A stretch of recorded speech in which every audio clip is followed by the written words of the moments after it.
How you can transfer Solana from Trust Wallet to Phantom. So first of all, open up your Trust Wallet and then enter your passcode or Face ID. Once you are in, you just need to click on the search icon on the top, or if you have already Solana in your Trust Wallet, you will going to see under the crypto section. Anyways, you just need to click on the send and then you just need to click on the search icon and search for Solana.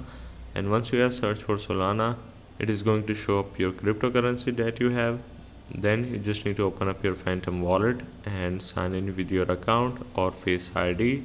Once you are in, you just need to click on the receive and then you just need to make sure to copy your wallet address. Once you have copy, you can then go back to your Trust wallet. As an example, as I don't have Solana, I will simply choose Ethereum and then I will click on the send and then you just need to paste the wallet address. Now keep in mind to always go with the smaller amount, let's say $5 to $10. Once you have received that specific amount, you can then go with the larger amount. So that's the way of how you can transfer Solana from Trust wallet to Phantom.